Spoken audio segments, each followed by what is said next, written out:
Some is Franklin, but we'll go with the next. There you go. Thank you.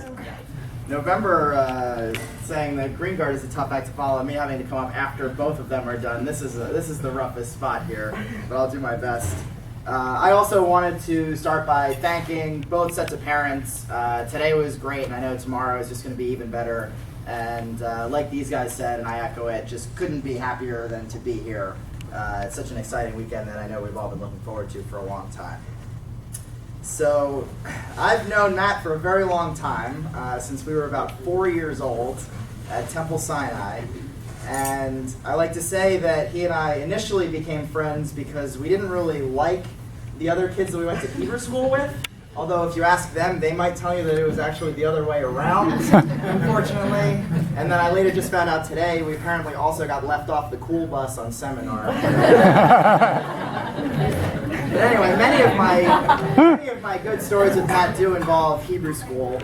And when we were in 5th grade, we would get so bored there that we would diagram football plays, and we would name them in Hebrew, so that during recess in public school, we could run a no-huddle offense against the non-Jewish. So I think it was pretty clear from early on that Matt and I were going to be lifelong friends, for better or worse.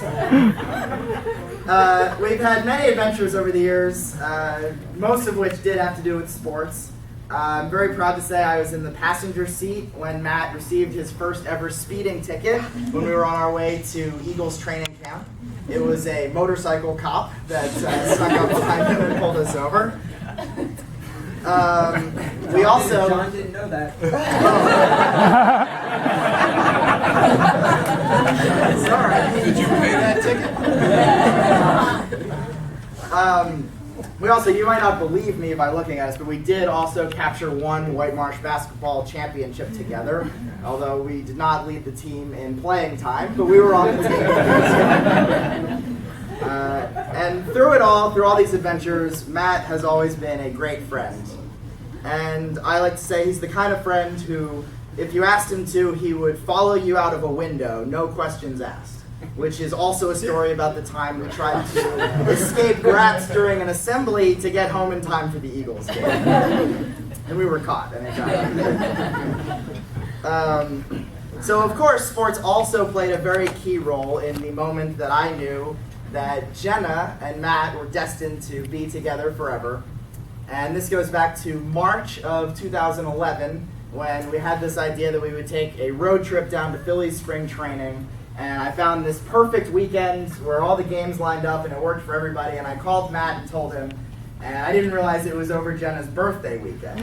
So he tells me he's not going to be able to go. And I said, well, I don't know, why don't you just ask her? Which maybe shows how much I know about relationships.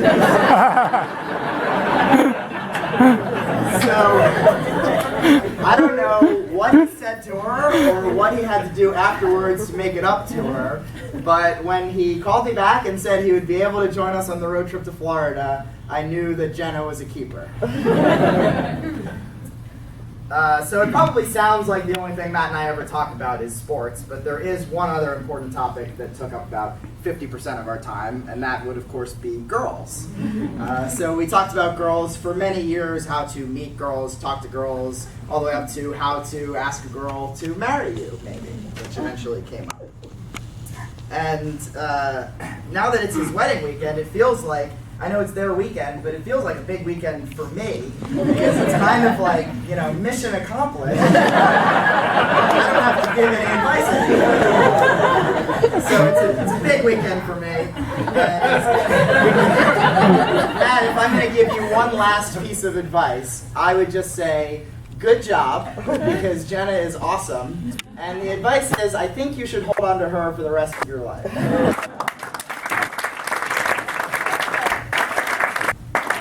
Yeah,